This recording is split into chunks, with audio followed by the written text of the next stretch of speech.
Hello and welcome to the Show Up Dad, the podcast for hardworking tradesmen dads. On today's special episode, we will be discussing heart disease risk in service and blue-collar jobs. Now, before we get into that, I just kind of want to say a little piece about that. I recently lost my brother, who was 38 years old. He died one day before his 39th birthday. Now, he died doing what he loved. He loved hunting, and he passed away pulling out a bull elk. Now, some people would say, oh, yeah, he died, that's a good way to die. He died, doing what he loved. On the other side of that token, he left three daughters, the youngest being 2. Now, the reason why this episode is so dear to me is because I want to bring awareness, not just to bring awareness to what happened to my brother and stuff like that and help the healing process, but also to bring awareness to fathers that were just like him. My brother was a journeyman lineman, just like myself. He was a tradesman. He was a hardworking dad. He was a provider. And as hardworking dads and providers out there, we tend to ignore our own health and put others before us before we look into our own needs. Some may say that that's good, that heck yeah, he's not being selfish. But at the same token, if you really take that a step further and dissect that, you're being selfish because there's people that need you. They need your protection, they need your provision, and they need you to be there to be engaged, committed, and responsible as a father. Now, my brother, he won't be able to be there to walk his daughters down the aisle. He won't. He will not be a show-up dad. And as tragic as that sounds, it's the truth. So today I brought on Martha Kieffer. She's a registered nurse. Martha has over 30 years of experience in cardiac care and education. She has also personal experience with this devastation of heart disease and how it inflicted on a family. This experience caused her to review her lifestyle and make some needed changes. This new lifestyle allowed her to discontinue several prescription medications and look forward to many more years of good health. And she likes to say, aging is inevitable, growing old is a choice. She now combines professional expertise with her personal heart health tragedies and triumphs to help others identify time bombs that may be lurking in their future and chart their course to avoid them. Her mission is to help people live happier, healthier lives, one heartbeat at a time, because healthy living is an adventure. And I just want to thank you guys for joining the Show Up Dad podcast, and I hope you enjoy the show. Today, we make history on this show as you are the first woman professional to be aired on it. I'm super stoked to have you on here. Thanks for coming on for today's special episode, Heart Disease Risk in Service and Blue-Collar Jobs. I want to kick things off today by having you give listeners an overview of your story, both personally and professionally, if you don't mind. Oh, sure. I'd be happy to. Well, I'm Martha Kieffer. I'm a registered nurse, and I'm a heart health coach. And I have spent over 30 years in the healthcare industry, and most of which were either in cardiac care, taking care of cardiac patients, or cardiac education, trying to keep people from becoming cardiac patients. So it's really my heart too. So I've had a lot of experience in it, taught a lot of different classes on cholesterol management and smoking cessation and stress management, things like that. Now, personally, when my dad was 53 years old, he had one of the leading insurance agencies in his company in the nation. And he was a professional speaker, gave speeches from New York to California and from Texas to Wisconsin, all over the country and everywhere in between. Like I said, when he was 53, he underwent heart bypass surgery. Mm-hmm. And after the surgery, he never really woke up. When he finally did, he couldn't speak at all, and he couldn't move his right side. He had had a massive stroke. Um, so that really, really, it changed our whole life. Mm. Our world was changed at that from that time on. Now he worked very, very hard and was able to regain some speech, and was able to walk eventually. But it took just a lot of years and a lot of perseverance, and just was a real struggle. But he was a real fighter, and he did live beyond that. He did, though, continue to have little mini strokes and blood clots in his lung and things like that. So, and then I myself, when I was in my 40s, I think, I just happened to get my blood pressure checked. There was someone who was checking blood pressures, and it was like 150 something over 90. Wow. So yeah, I felt fine, and yeah. So I started then on a blood pressure medication, and a year or so later added a cholesterol medication, and then another blood pressure medication. So it took me a while, but after about a decade, I saw myself going in the same footsteps, and I was like, I don't think I want to do that. Hmm. Hmm. So I made some lifestyle changes. And since then, I have been able to get off both of those blood pressure medications and my cholesterol medication. So it is my mission in life to keep people out of hospitals, doctors' offices, and nursing homes. And that's why I'm so passionate, because I have my clinical educational expertise experience along with my personal experience. So heart health is near and dear to my heart. Mm. And that's how I got here. And that's why have started my health coaching business. Um, and I love it. I love to help people stay healthy. Like I said, stay out of hospitals, doctors' offices, and nursing homes. Mm. So, Well, I thank you for sharing that with us. I sure. can't even imagine what you had to go through as far as your father Yes, experiencing that, and just that strong father presence in your life, having him being debilitated to that point where, he was kind of, he couldn't really, he was never the same, right? absolutely, absolutely. And he was such a strong man. He was, a pillar of his community, and very, he not only talked the talk, he walked the walk for Mm. sure. And everybody knew him. We would go travel places around the country, and people would, hey, Luther. So he was amazing. He was an amazing man. And he still was after his stroke. It was just everything was just so different. So, yeah. The reason why I invited you on this show is because recently my younger brother passed. He was 38 years old. It was the day before his 39th birthday. He was with his wife in the middle of nowhere. He was hunting and he killed a big elk. And he was, like you just said, just a big man, strong, vibrant. Everybody knew him as just, I mean, he was the strongest man I've ever met. Yeah. And he was a tradesman. He was a journeyman lineman, just like me. And I mean, this guy, there's nothing he couldn't do. Wow. And to see that for him to experience that and suffer and go through that traumatic incident where, he had a heart attack and just to expire that quickly, Yes. has just been really, really hard, especially for his wife. He left a wife, and three kids. His daughter's the youngest daughter is 2 years old. Oh boy. That's tough. That's Yeah, really tough. And exactly. and his wife was with him, you said? Yes, she actually performed CPR for about between 30 minutes to an hour before she was relieved.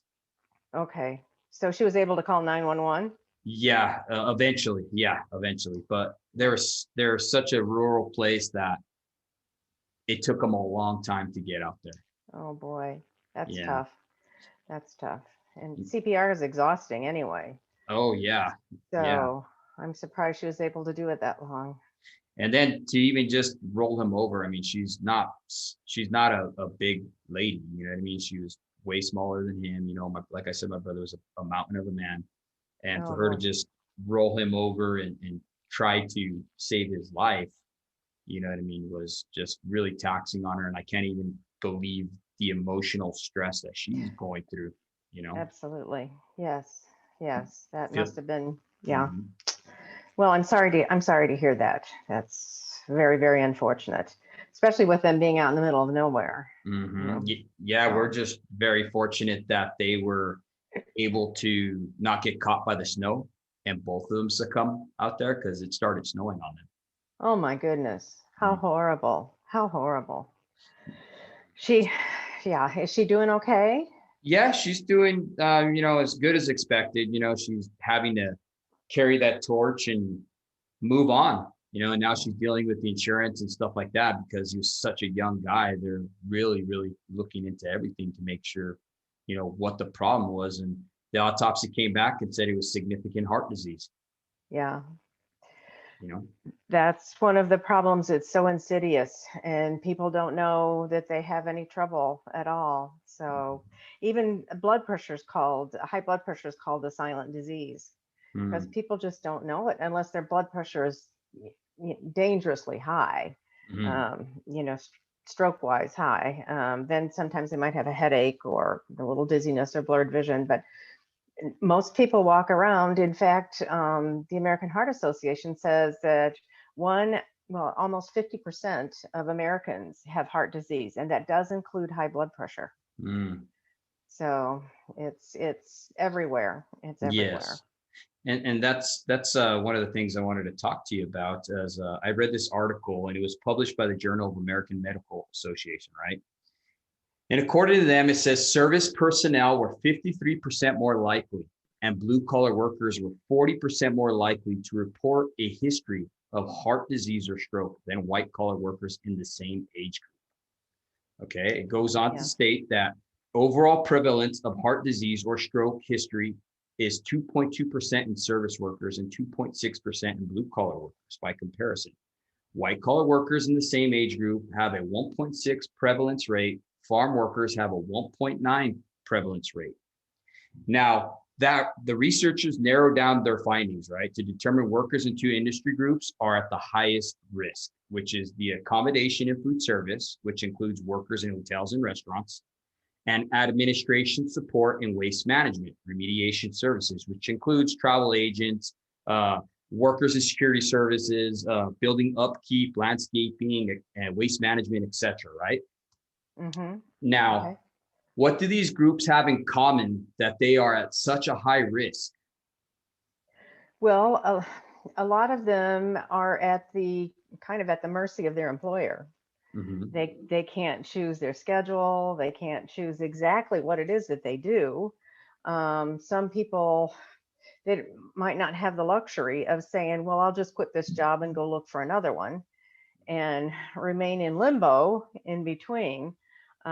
So some of them, the professions like your administratives and people like that, sit all the time, so they're not up and moving around. And I thought it was interesting that farmers were the lowest group, and that's probably because they get so much exercise and they eat good food that they have grown. So their produce is not what we get in the grocery store, so it's much healthier. But I think the stress level really, really contributes to a lot of what you're saying. Hospitality workers, I've been a waitress. Well, back then it was a waitress. Now it's a server, um, and it's very stressful, very stressful.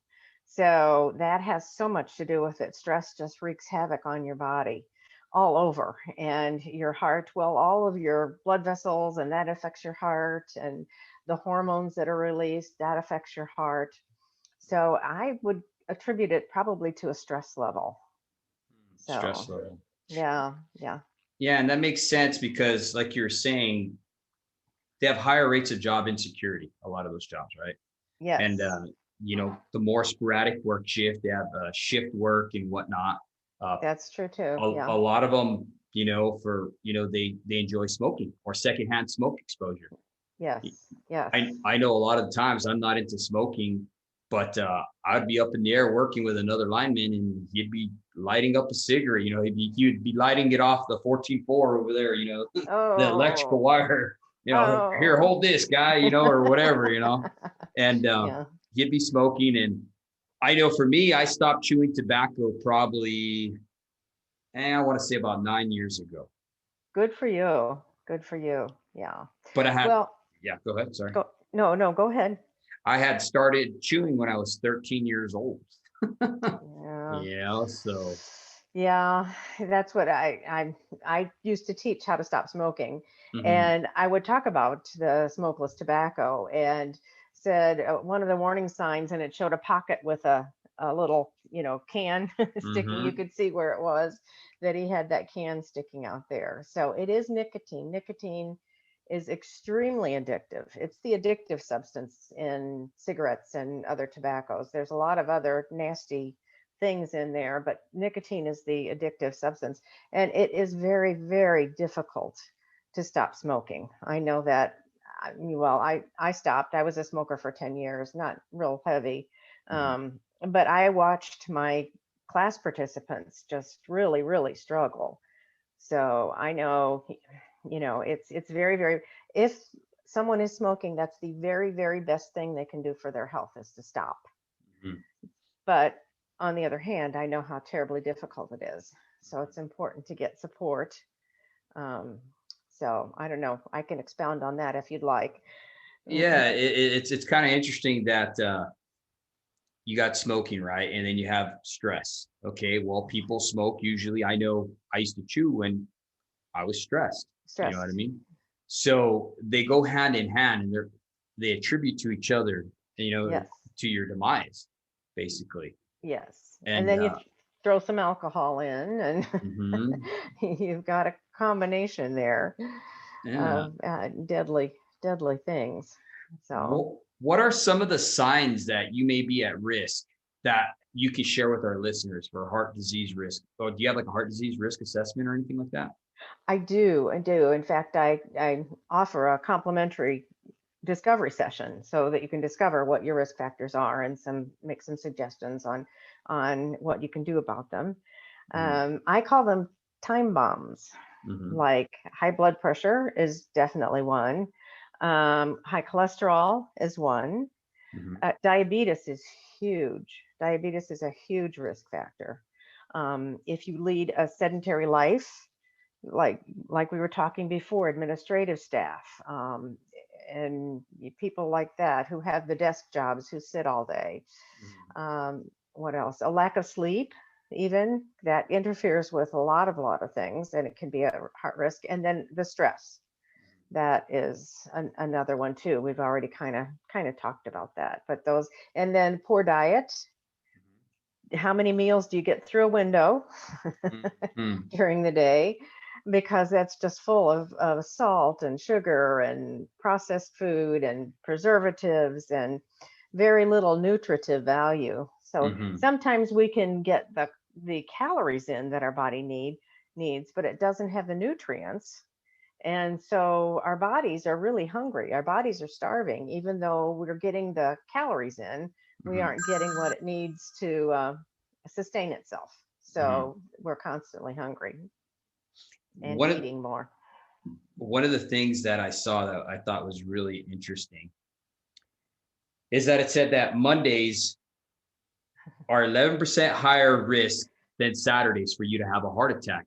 Why is Absolutely. that? We're back to work. It's back to Yeah. the grind. And Saturday you can kind of relax and have, do what you want to do and breathe a little bit. And then Monday it's like, oh, I got to face this and I have to do that. And oh my gosh. And that's that stress. That's the stress. Yes, definitely. Definitely. The heart attacks. And likewise after a heavy meal, Mhm, mhm, because the fats and sugars are inflammatory.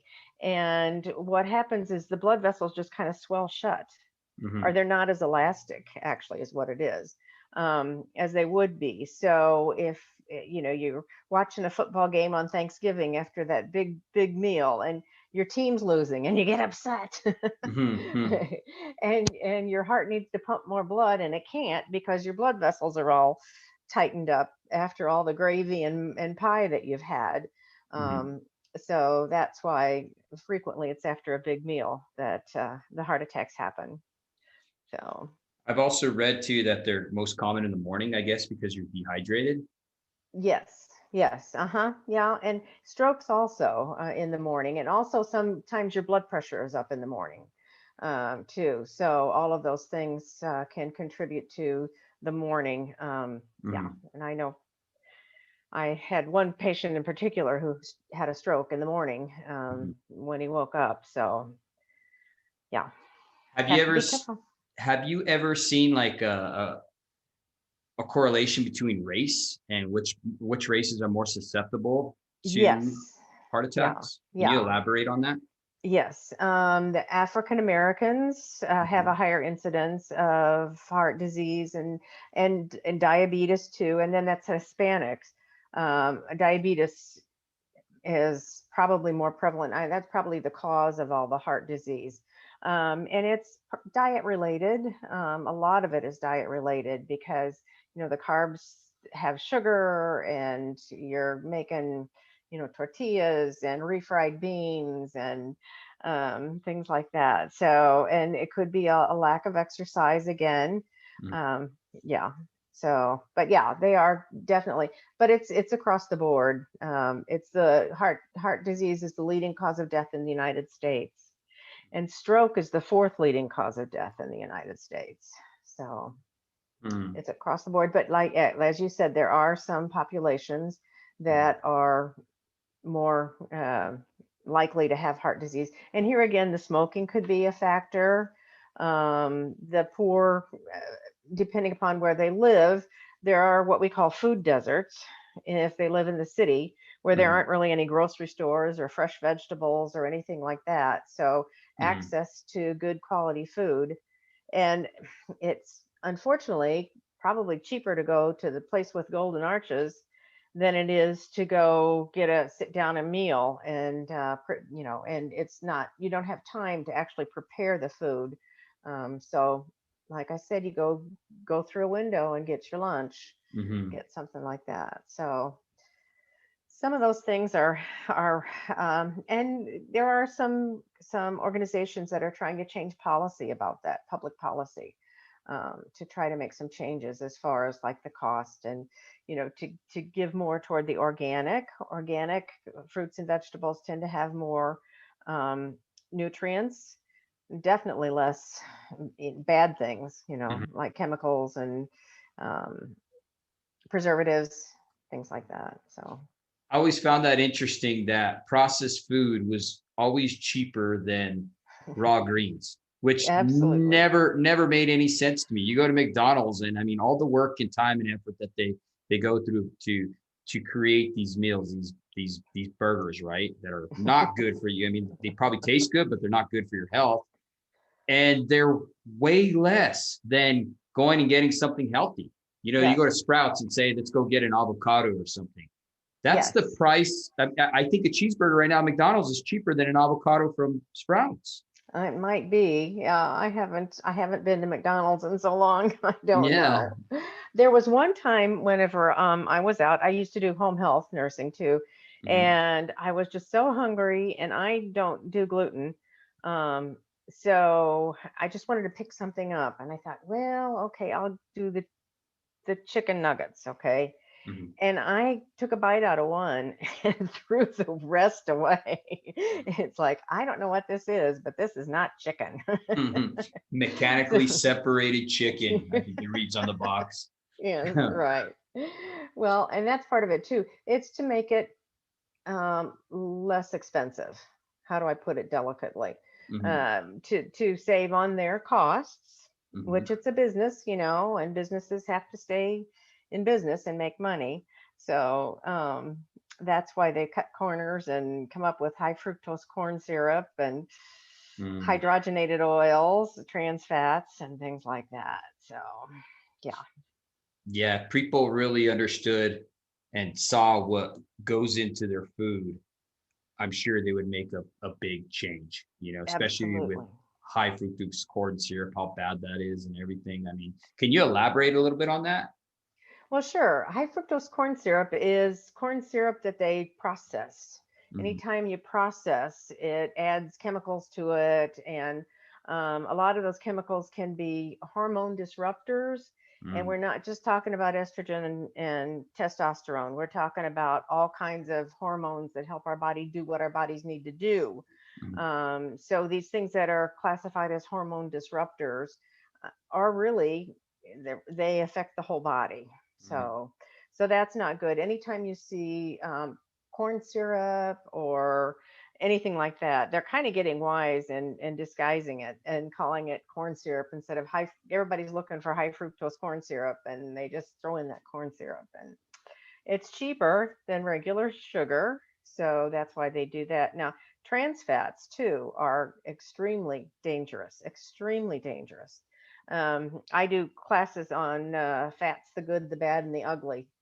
And that is definitely the ugly, trans fats, mm, because they take a good fat like coconut oil or corn oil, something like that, and they actually, the process is they add hydrogen ions to it, and that makes it shelf stable so that it looks more like butter, so that we mm. can spread it on the toast, because the good oils are liquid at room temperature. So anything that is liquid, like the olive oil and canola oil and things like that. Mhm. Um, so they don't want it. You don't want to put olive oil on your bread. So, Mhm. so I they do. add, yeah, I put it on my potatoes, and a lot of things. So they add the hydrogen ions to make it look like butter and Mm, make it solid at room temperature. And then that just wreaks havoc. That clogs arteries.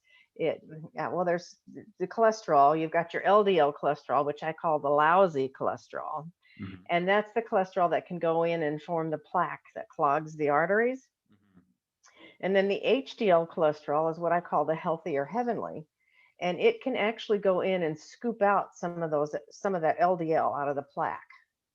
So when you get your lab values, you want your LDL, the lousy cholesterol, low, and you want your HDL, your healthy or heavenly cholesterol, as high as possible.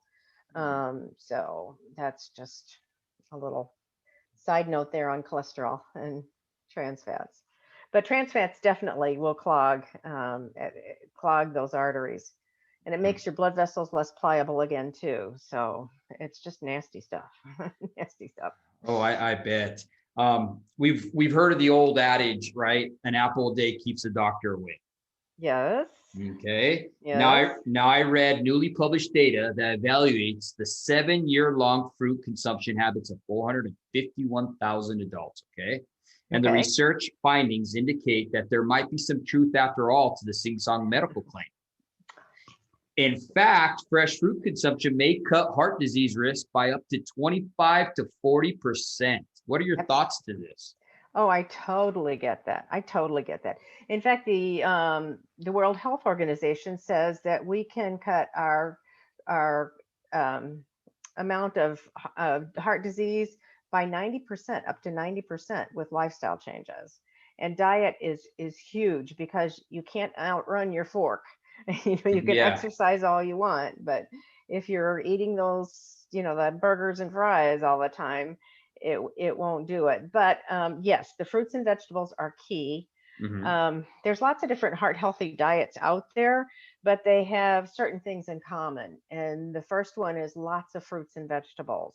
Hmm. Now, you talk about an apple. Do you realize there's over 10,000 phytonutrients in one apple? Wow. I had no idea. Can you elaborate on that? Well, it's just all these little things that apples have, and as do other fruits and vegetables. Hmm. And you hear about antioxidants, antioxidants. Well, Hmm. antioxidants most of them come from our fruits and vegetables. And they're all those little, what we call meaning plants, phytonutrients. Hmm. And if you take a vitamin pill, an isolated, fragmented vitamin, a lot of times you'll see, well, if you take calcium, you have to take D with it, and magnesium. But if you're getting your calcium from kale and spinach and parsley and broccoli, it has all that in there. It's the synergy of all those phytonutrients working together the way God designed them to work together that count, that make the fruits and vegetables so extremely powerful. because that's where your antioxidants are. And those 10,000 phytonutrients are all the ones they've discovered so far. There may be more. So Wow. yeah, that's why I always recommend 7 to 13 servings of fruits and vegetables every day. Hmm. And also different colors, because it's the colors in the fruits and vegetables that, I mean, excuse me, it's the nutrients in the fruits and vegetables that give them their color. So you want to get the reds and the blues and the greens and the whites and the yellows and the oranges as much as you can every day. Hmm. And the darker, the more color, so the more nutrition it has. Hmm. So whenever you pick out like peppers, my grandsons live with me and they love red peppers. So I get the reddest ones I can find and cut them up, and they love to eat them like that. Hmm. So it's all those phytonutrients working together that help our body fight, helps our immune system. It helps build our bones, keeps our bones. It keeps our heart beating healthy and strong. So it's good. One of the things so we talked about trans fats, we talked about the LDL, the HDL, we talked about 7 to 13 fruits and veggies daily. Yes. What about sleep? Sleep. Um, the National Sleep Foundation recommends 7 to 8 hours of sleep a day. Hmm. And as you mentioned before, the shift workers, which as a nurse, I have done shift work in the past too, because your body has circadian rhythms where it sometimes it does this and then other times it does more of that. And even they're finding out now that our systems, like our digestive system, has the circadian rhythm whenever it works better than others. So the 7 to 8 hours of sleep is key. They have found that's about the best. It has not it's proven not beneficial if you get less than 6 hours or consistently more than 9 hours. So that 7 to 8 seems to be the sweet spot. Now, when we sleep, it's our body's time to get rid of all the waste that it's produced during the day and clean up the dead cells and that kind of thing. And also, it's when our mind processes the new information that we have received and processes all of the things that have gone on during the day. And that's why children need more sleep than adults, because they've got more new stuff to go through to process. But 7 to 8 hours seems to be the key. And lack of sleep causes your heart to increases the workload of the heart. It can constrict blood vessels. It causes brain fog. It does all kinds of things to your heart, indigestion, and yeah. So 7 to 8 hours is the recommended. Wow, I'm so glad you touched on that because I mean, just coming from my perspective as a tradesman, as a lineman, not knowing any of these things, okay? Yeah, We tend to pride ourselves on, I can work 24, 36 hours straight. You know what I mean? I know guys that are working absolutely. 24 hours and 8 off. They call it 24 and 8. You know what I mean? Wow. And Wow. they're working all this time, high risk jobs, right? There's tremendous amount of stress. You're dealing with stuff that can kill you, maim you, or both, right? Yes. Yes. And you're operating at these levels from in colds, extremes, right? In heights, all these Yeah. different things. Not only that, you're possibly chewing tobacco, Yeah. okay? And then you incorporate that with a Red Bull or another energy drink. I think the Yes. ones that the kids are drinking nowadays are called Bangs, and They're called. they're called Bangs. Oh, okay. I haven't heard of that. Yeah. I think they're like 325 milligrams of caffeine per Oh. serving. Yeah. And they're jamming these things. And some of these guys are jamming 2 or 3 down and Wow. not eating. And not eating. Not eating. I don't even think they drink water, to be honest with you. Ooh. So if that's not a recipe for something bad gonna Heart happen, disease. Yeah. Yeah. And all of these risk factors for heart disease are also uh-huh, risk factors for strokes, uh-huh, because a stroke can be a blood clot in the brain. uh-huh, And I'm so glad you mentioned water, because that's key too. uh-huh. When you're dehydrated, your heart has to work harder to get the blood to everywhere it needs to get blood to. Mhm. grammatically incorrect, but you know what I'm saying. Yeah. Yeah. uh, so drinking water is key, and I know, I bet if you're up there on a pole, or working on the line, it's, you can't just, I'll be back in a minute, let me run to the bathroom. But yeah, water is key too. So yes, what a recipe for disaster. Yeah, and then especially like now in the winter, the colds. I know I cramped a lot more during the winter because you don't want to drink water. Yeah, You want to jam down some coffee or whatever. You know what I mean? And you get in the rhythm. You're working. You want to get this job done because as professional tradesmen, that's what we want to do. We want to do the best of our ability, and we want to get the job done safe sure. Yes, and on yes. time. And I'm And glad. yeah, so we're doing this work. We're not drinking any water. We're going without lunch. And Yeah. let me explain to you the diet I have. Okay, and I Okay. I mean I've seen a lot of linemen do the same thing. We're heating up cans of soup on the heater when we're in the middle of nowhere on the right of way. We're eating beanie weenies. I was very fortunate. I always got fruits. I always had an apple, an avocado, or a Good. banana, just one. But I Yeah. was eating beanie weenies. I would have maybe a can of tuna, and that's Yeah. it. Wow. Yeah. It's hard. It's hard. It's something that you have to be deliberate about. Hmm. And really plan. Well, I plan on Sunday. I sit down and or usually Saturday, I make out my menu for the next week, and Hmm. then I can make out my grocery list. So I plan the whole thing out. Otherwise, it'll be, oh, it's 6 o'clock. Gee, what? Oh, we'll just order out. Yeah, yeah. So, and likewise, if you're doing your lunches too, that really takes some planning. That takes some Hmm. planning. So, Especially if you're working in the middle of nowhere, yeah. you got to really, you know, put some plan, time, and effort into that because you ain't gonna stop at McDonald's out there. And you don't want to eat a salad. Yeah, and also right, and then you don't want to get sushi from some place in the middle of nowhere. You know what I mean? What is it Yeah. called? Gas station sushi. I've eaten Oh, that before. oh, yeah. Oh my god. Yeah. Oh gosh. You Yeah. know, Yeah. but one of the things I wanted to ask you, I heard that 20% of those who are dying of heart disease today are under the age of 65. Do you attribute that to their environment, the stress, and now what I talked about with the energy drinks? Oh, yes. Yeah. Yes, How for sure. how if you can elaborate on those energy drinks, how dangerous are they? Well, you've got all that caffeine. Caffeine is a stimulant. Your heart rate Hmm. goes up. Your blood vessels constrict. Because it's revving up your metabolism, so your body needs more of what the heart can't give it Hmm. because it's working as hard as it can. So it really, really stresses the body. It's just not good, and it's dehydrating. Um, it's just not good on so many levels like that. So no, just water, please, water.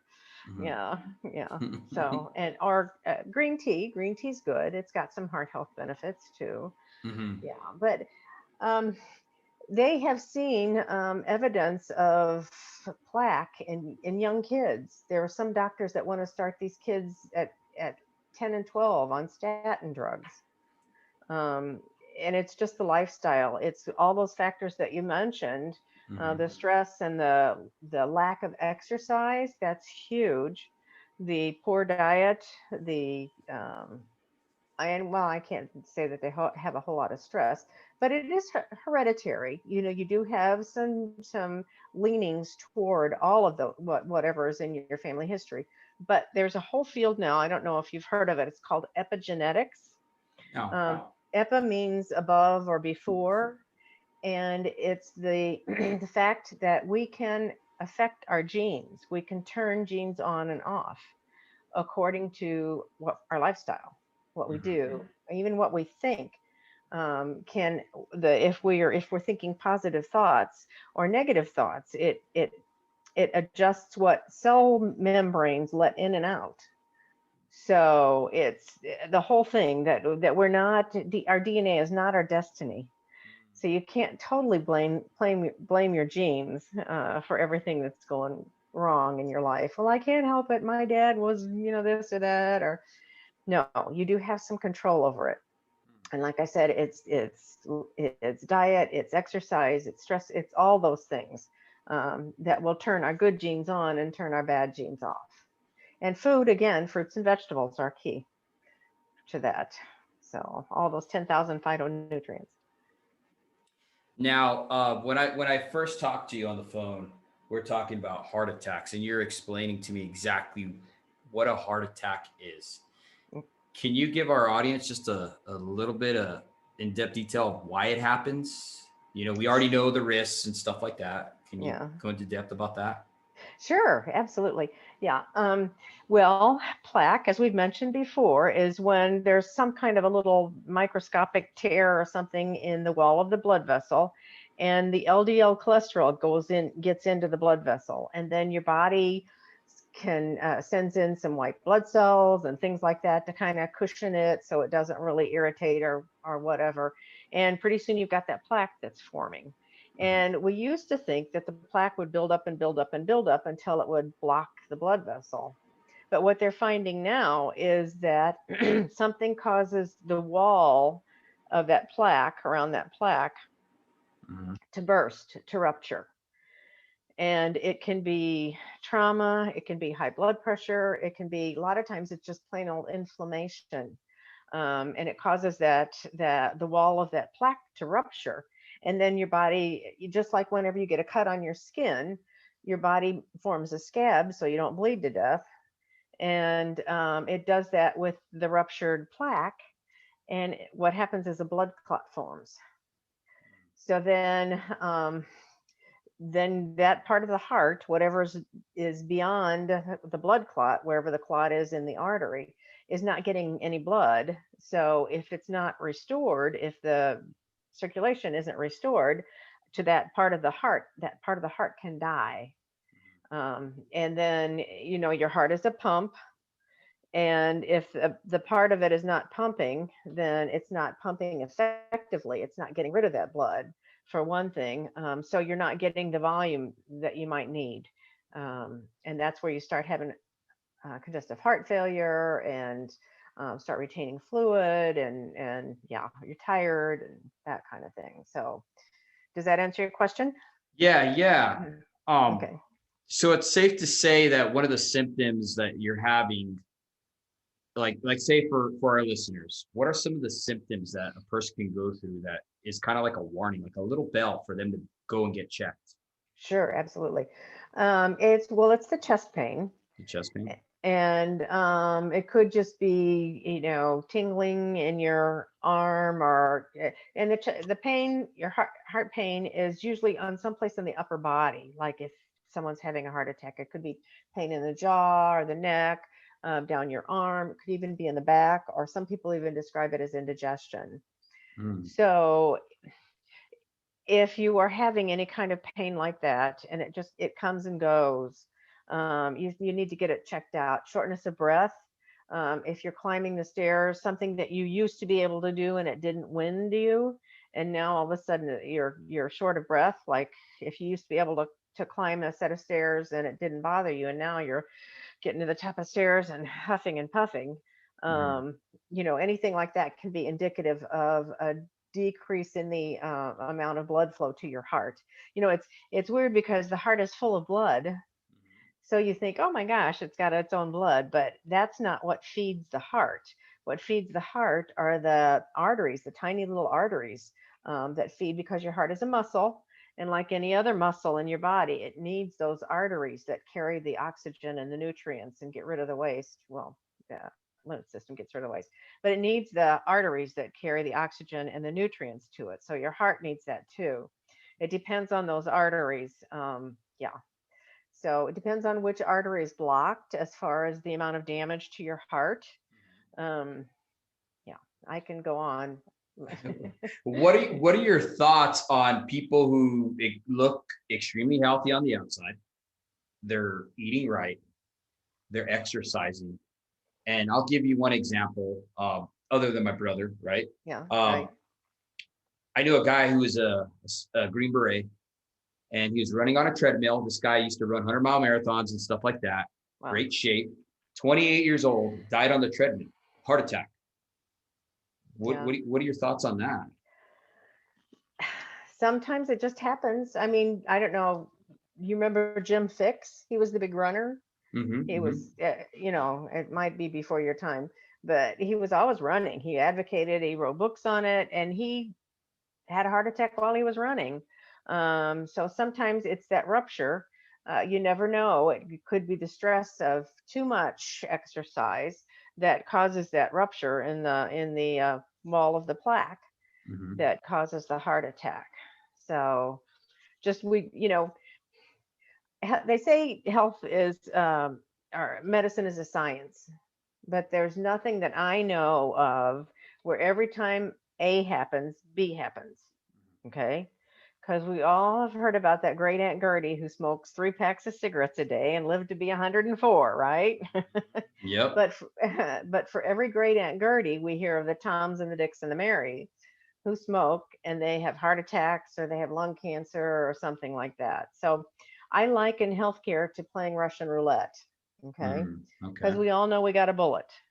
We all know we're going to die. So how many other bullets do you want to put in your chamber? Do you want to smoke? Add a couple bullets. Do you want to have a poor diet? Add another bullet. So I don't know, we don't know what else was going on in his body. Maybe he was full of inflammation. And that's what caused it. Um, I don't know, maybe even though he thought he was eating healthy, he really wasn't. Yeah, it's just what we can do is decrease our risk factors. That's what I work with people to decrease the risk factors so that they have to keep those bullets out of their chamber and to squelch those time bombs that may be ticking in their future. So Well, that's some fascinating stuff you shared with us, and I definitely know that this is going to help our listeners out there. I mean, this is something that's really, really prevalent nowadays. You know what I yes, mean? And yes. everybody talks about COVID, but what about this other stuff that's going on? Yes, for sure. Definitely, definitely. And yeah, yeah, I don't want to get started on COVID. Yeah, yeah. but but you're right. It's even I think depending upon how they work the numbers, heart disease is still the number one cause of death this year. So yeah. And And go ahead, sorry. no, strokes are the number one cause of disability. So, you might not die from it, but, and women are more likely to have strokes earlier.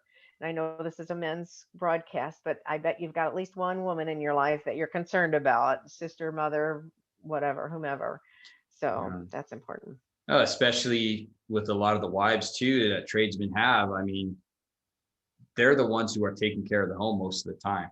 Yes. You know what I mean? They're the ones who are holding down the fort, as to say, while the men go out there and do their jobs and try to make a home, try to provide for their families. So they got a tremendous amount of stress. And the only reason I could speak from that aspect of it is because my wife got really sick while I was on the road.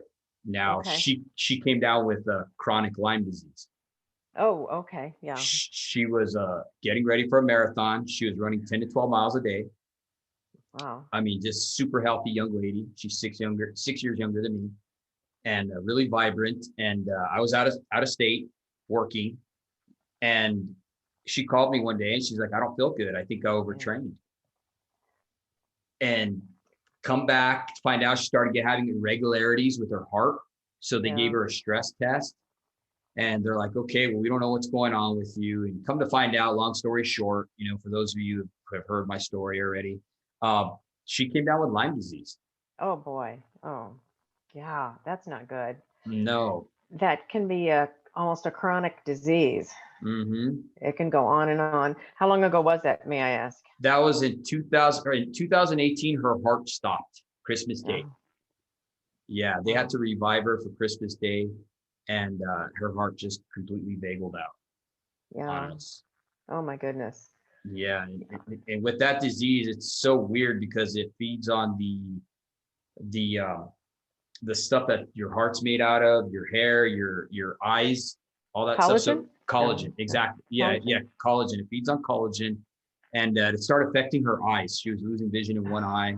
It was affecting her brain, her cognitive thinking, and just all kinds of different stuff. She couldn't lift her arms above her head.